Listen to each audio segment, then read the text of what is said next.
What's going on YouTube? This is Ribo at the bench, and today I have another cut or carry knife review for you. Today looking at the Civivi Hooligan.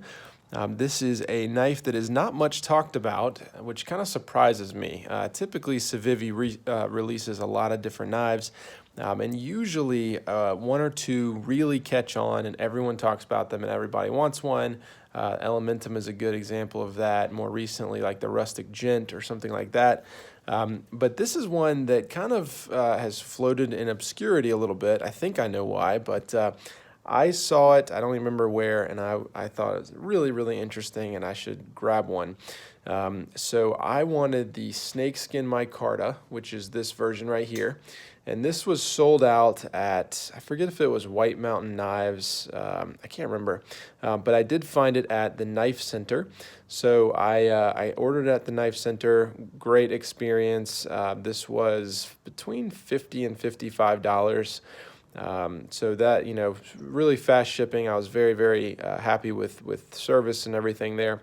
Yeah, whoops, wow, failed to deploy on the first time. Not a great sign, but actually it's just pretty hard to do on camera. But yeah, so this is the Civivi Hooligan, and so yeah, let's get into it. Let me do the size check, weight check, and all of that.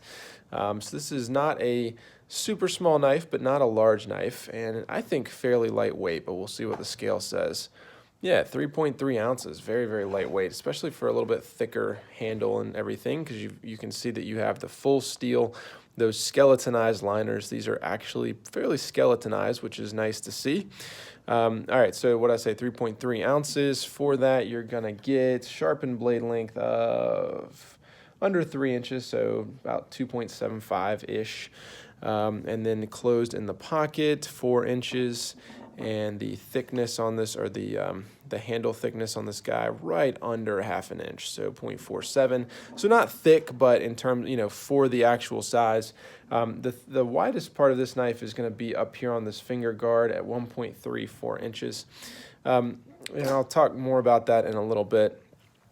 Size checks, let's do, or comparisons, Benchmade bug out. Haven't pulled this one out in a while. This is the Para 3 lightweight. And let's do one more. What should we do? Let's do we'll do the CRKT Chahalum, which is a pretty cool little knife. Also a little bit funky. So it kind of goes along with the with the Hooligan here. Okay, so let me do a quick kind of overview of the knife, and then we'll get into it. So like I said, Civivi, that means most likely going to be D2, and it is on this knife, if I can find it. There we go. Right, if I can get it in the light. There, D2, which is always fun, trying to track that down on the Civivis. You have the logo right here on the pivot. You have a pocket clip that is fold-over deep carry, not recessed pocket clip, but I haven't had an issue with that. But you can reverse this to be either left or right side carry, tip up, which is nice. And then you have, like I said, these are the snakeskin micarta handles. It does come in a couple other colors, I believe, but this is kind of an interesting one. This is thumb stud action, obviously. I failed to deploy earlier. Let me see. There we go. Haven't really had an issue with that, so I don't really know why it failed earlier. You have this kind of sharpening choil / finger choil up here. I'm going to say this is not really a finger choil, at least not a safe one.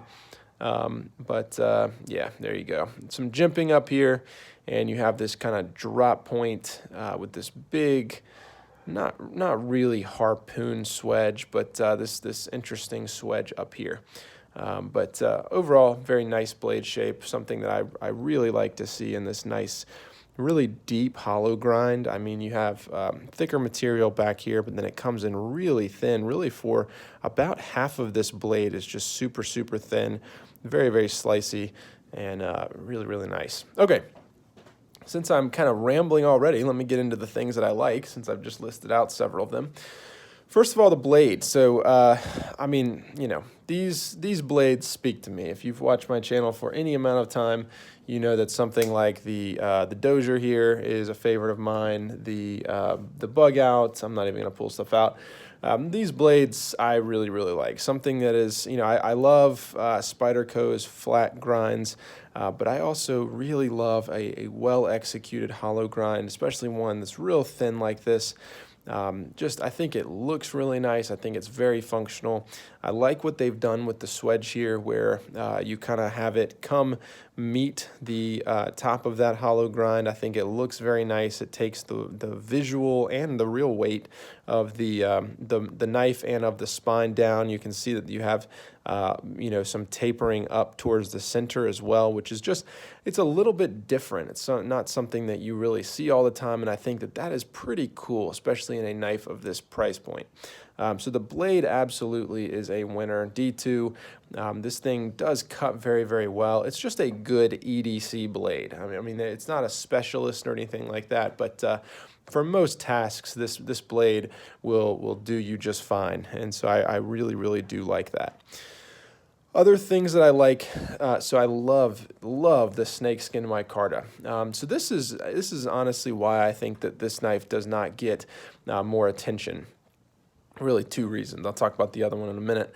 I think that because the knife looks pretty boring in black and really is very interesting in snakeskin micarta, but it's a little bit harder to get, harder to track down. They tend to be out of stock a little bit more. I think maybe that's why, with the Elementum and things like that, you have lots of different options. Even the Rustic Gent, you have tons of different options for scales and all of that. This is just really, really solid. This is a beautiful scale material. I like micarta. I really like the idea of it, the utility of it, the reusability and all of that. But just in practice, I think it provides enough traction, enough grip to be useful, and also gives you something fairly interesting to look at.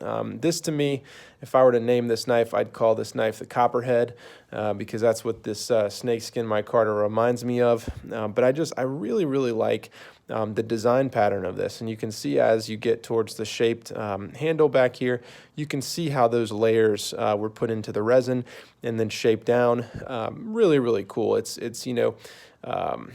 I don't know, it's patterned enough where, it looks pretty cool, but not enough to where it looks manufactured. It still very much looks like some imperfections and things. You can even see some lines running this way here. Just all in all, I think a really nice looking, but also very functional handle material. And so I think that is really, really cool, especially on a knife that's $50. I think that's fantastic. So I've really, really enjoyed that. I have put some oil on this. I'm trying to remember what I put. Probably just some mineral oil from the workshop. I think that's what I put. I can't remember. But it took that very nicely, darkened it up just a little bit. But this will change over time. I think that it'll wear very nicely as it kind of picks up oils and whatnot. And so that's really, really nice. Other things that I like about the knife, the deep carry pocket clip is phenomenal. Civivi is very good at this, but this one to me looks even better than normal. And I think it's just really because it's more of a satin or bead blasted type finish. I typically don't like the real shiny ones. Like if you look at your real steel here, to me this just looks super cheap, even though these are functionally the same clip. This one's super shiny, and I just associate that with kind of cheapness. With the Hooligan here, I think it looks really, really nice. Plus, it just functions very, very nicely. It's very easy to get in and out of the pocket. I mean, it's what you'd expect with your Backlash, Praxis, whatever clip. It's fantastic. It carries really, really well. Granted, it's a little bit of a wider knife. I mean, this is getting towards the Spyderco territory to me. A little bit thicker than what you would expect for maybe the size, but it carries really, really nicely. Super lightweight, 3.3 ounces, and just carries really, really nicely. And so that's an awesome thing. Other things that I like about it, honestly, the ergonomics. These are going to be hit or miss for people. I have somewhat larger hands. I have wider hands than anything. I think lengthwise it's about average, but I have fairly wide hands. This fits really good. Now, this is going to be a 3-finger grip. You're going to kind of get a fourth on that tail right there. I typically don't love that, and I really typically don't like knives that show me where my fingers are supposed to go, just because it makes it It's not as easy to transfer the knife to different people. Everyone has different hands, and so it typically kind of works or it doesn't. This really works for me. I think it feels really good in the hand. It doesn't feel too cramped. It doesn't feel like I can't get a grip on the knife, because that fourth finger really does have a place to go. So I feel, about right. I may like to choke up just a hair more than what I'm able to do here. But overall, I think that the ergonomics are really good and really allow you to kind of have good, good purchase on the knife for typically what you're going to want to do, opening boxes and whatnot. I've also used the pinch grip quite a bit on this, kind of like I demonstrated with the Kaiser Mini Sheepdog, where I have these three fingers here and then I'm doing a pinch grip. If I'm cutting something like this, which I actually do quite a bit, or opening a package or something, that pinch grip works quite well. Otherwise, this works really well if I'm like slicing or cutting food or doing something like that. So overall, I think ergonomics are really, really nice. Other things that I like about the knife, I think that the thumb stud action is pretty good. It's not perfect, but it is a lot better than even something that's like 3 times the price in your, what is this, the QSP Songbird, where the thumb stud action is just not all that great. This one's going to be very easy because it's a liner lock. But overall, I think that you don't have to think much about it. It does deploy very, very nicely.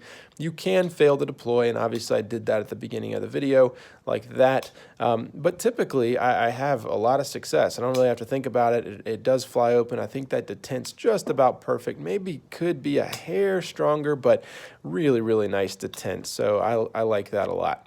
Other things that I like about the knife, D2 I'm always fine with, especially on a knife of this price point. The liner lock I think is nice, and the action I think is nice. I kind of said those things before, but it's pretty much what you'd expect from Civivi. Just really smooth, really basic, not a ton, to get super excited about. You can hopefully see that it's on those bronze washers in there. But it's not going to be a flipper, so maybe it's going to be a little bit difficult or more difficult, or maybe not as satisfying to some people. But I think the thumb stud's really, really fantastic. I think that it's very reliable. It works really, really well, and I've been very happy with it. Other things that I like, let's see, that's probably about it. Overall, it's a solid workhorse. I mean, it's a good practical knife that can do a good job. It feels good. To me, it's fairly fidgety, and I think that it looks really, really nice. I mean, take in that. I don't usually zoom, but let me zoom in on that. Take that in. I mean, to me, that is a good-looking knife. I know that the snakeskin micarta may be a little bit gimmicky, but it's working for me. I'm falling for it, and I really like the way that looks. All right, let me zoom back out. We'll talk about things I don't like about this knife. There's only a couple things here. So one, I do think that it kind of continues a trend of Civivi's of being a bit size confused. And by that, I mean the Elementum is a very, very good knife, but to me, it is just too small. There's just no question. I can't get all the fingers on it. It feels like it's falling out of my hands. The Hooligan, while I just said, has good ergonomics, has good purchase, it is, to me, still a tad bit small. I mean, this knife would be really good if that forward finger choil was there, or if you just kind of remove this hump or extended the blade a little bit. It's just a little bit kind of in between a perfect size. It could be a hair smaller and, smaller in the pocket, or a hair bigger and just be more of an everyday carry blade. Going along with that, you have this very odd section right here. And so this is what I want to talk about. This is maybe my biggest gripe of this knife. Oh, okay. This is not a flipper knife, right? This is a thumb stud knife. So to me, there's no real excuse for the width of this section of the knife as opposed to down here. On a flipper, you would expect that the flipper would come out of the back, and so, when you deploy, you're going to have a flipper tab right here that when you close the knife kind of hides in, it doesn't hide, it would stick out a little bit so you could flip it. And in that case, I would excuse a thickness right here. And, for those of you who are not big knife people. Let me see if I have a flipper on hand. Well, let's just take the Skyline here. So you can see what I'm talking about, right? So this is a thumb stud and a flipper. It's not really a thumb stud. I don't think you can use it like that. But you would have a flipper here, so you'd have some width here. On this one, I just don't understand why you need that width. You have this very weird finger groove, this hilt up here I guess, to protect your hand or something. But it's just really unnecessary. It's really blocking you from being able to do something cool with the sharpening choil and maybe turning this into an actual forward finger choil, because I think that if you combined this area here and this right here, you could actually get another finger on the knife. But as it is, it's right in the way. It's a little bit limiting in terms of, when you put your hands here, it does feel like it's stopping you kind of prematurely. But also when the knife is closed, it just makes things really, really big in the pocket right here, and there's no reason for it. Honestly, you could shave this piece down and the knife would be just as good. I think that the blade could come back a little bit. The thumb stud wouldn't really be affected. I just really don't understand this hump here. It kind of looks like a character or something right there, but I really just don't understand that. That's probably my biggest gripe with the knife. I think it does probably give it the aesthetic of something different. It makes this very recognizable, but all in all, it's just not super functional, not super practical. I guess the one practical thing that it does is it does allow you to balance the knife like this. I really wish I could kind of show that. It does allow you to kind of stand the knife there if you don't want to mess up the edge or whatnot. I know some kitchen knives allow you to do that, but I don't know. Not really worth it for me for that. But yeah, that's a frustration. Yeah, so that's probably my biggest gripe with the knife. It's a little bit size confused, and this weird hump right here just doesn't really make a lot of sense with the knife, and it's more limiting than anything else. All right, so final takeaways and analysis of the knife. Cut or carry for me? This is going to be a carry. I really, really, really like this knife. I don't know why it doesn't get more publicity. I guess it's just because of maybe the options you have for handle material. This is not going to be for everybody. People probably aren't going to like the ergonomics and this piece up here, which I don't disagree with. People may be frustrated by this kind of half choil up here, which I, again, don't disagree with. But all in all, to me, it's a really fun little knife. Maybe it won't stay in the collection forever, but honestly, I found myself carrying this way more than I thought. I think the fact that it's only 3.3 ounces and it gives you something that's kind of fun, something a little bit different, and it gives you a really nice deep carry with a good steel, I mean, that's a win in my book. It's been a joy to use. I really like it. It's probably never going to be like my main, well, who am I kidding? I change knives like 3 times a day. So yeah, it's going to be in rotation for a while. I really like this knife. I think more people should check it out. I hope that the snakeskin micarta stays in stock. Knife Center, I'm looking at you. This is where I bought it from, so don't ruin that plug. Yeah, hope you've enjoyed this review, and I'll see you next time.